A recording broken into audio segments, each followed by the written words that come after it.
just over 2 months to the Netball World Cup in Cape Town, more effort is being made to spread the game even further than its current reach. Netball is the country's most popular team sport for women, but their interest can sometimes hide how limited opportunities can be for the ordinary girl or boy that is, of course, out there. Take, for example, Proteas captain Bongi Msomi, who only started playing netball at the age of 16. That is the age, essentially, where you are about to finish high school.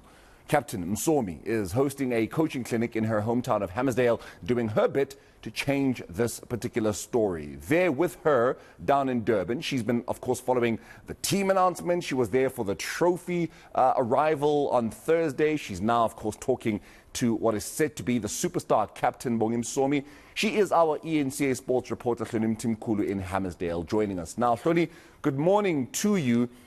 We speak so much, and you even touched on it when I was chatting to you on Thursday night, about the importance of essentially, making netball accessible. It is something that the Netball South Africa president, Madam, Cecilia Molokwane, was saying, that she wanted to take netball to the people. That is what Captain Bongi Msomi is doing in Hammarsdale, yeah?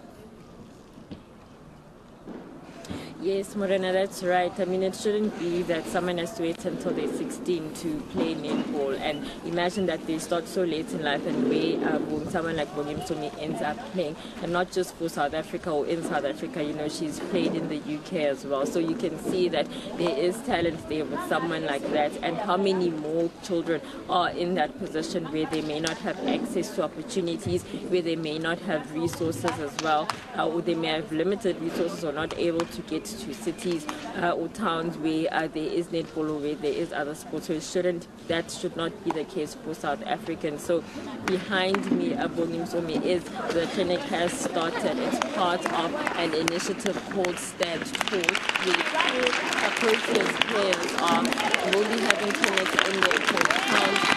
Today we have 80 girls. This is the morning session. So 40 girls are here behind us, as you can see. There will be a morning session and an afternoon session. And essentially, they just want to get netball out there to the hometowns where some of these Proteas players are from. So Kanyisa Chawane, who is also in the netball squad for the World Cup, has already held hers in the Free State. And there will be 2 more from Chiamda as well as Isaac Crystal. So that's just part of it, just making sure that as many players as possible gets to have netball, gets to see netball.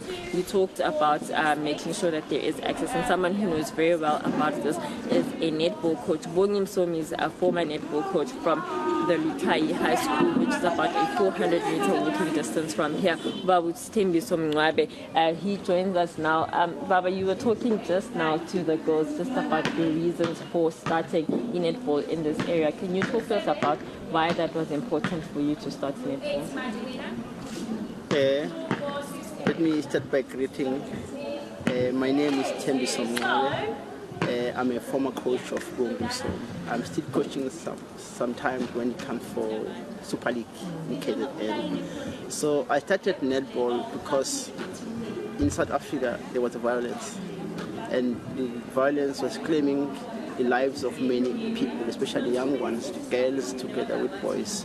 So most of people, teachers, were looking at soccer. We were all looking at soccer. But then I decided that no one was looking after girls, no one was taking care of girls. Then I decided to join netball because girls were just dying, girls were just moving around, no one was looking at them. Then I decided to start netball. And just in terms of that, how has the response been like from the community? Was it something that was very popular, and was it a relief for the community to have sport and to have netball as well, especially for girls? During that time, some schools were playing, but few of them, not all schools. But even the rules were not known. I remember I watched the first game. There were a lot of, but that time I didn't know netball. I think it was correct. After I've seen some netball championship in value. I came back, I said, no, that netball that we play is not a good netball. Then I started to change the rules, to know the rules. I used to visit leagues in Durban, especially where white players play, white teams play, and I started to know netball. Then I came back, I said, no, netball will no longer be played the way that it was played before. And then I started to correct netball. Thank you for that. So, knowing what the history of this area was like, decided that they needed to do something about it. He had to learn all about netball, ended up coaching the Proteas captain Bongi Msomi, who will be leading South Africa's 15-player squad in Cape Town for the Okay, so we are ready. World Cup.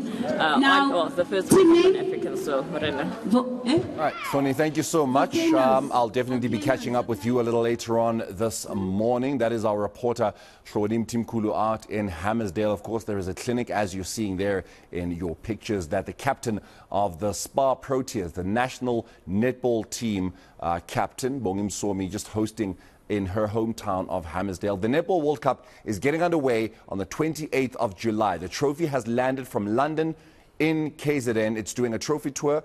It's going to be leaving the KZN on the 29th of May as it continues through the 9 provinces of this country. So if you're anywhere around the country, just look out, of course, for that particular trophy to see what could potentially be staying right here in South Africa.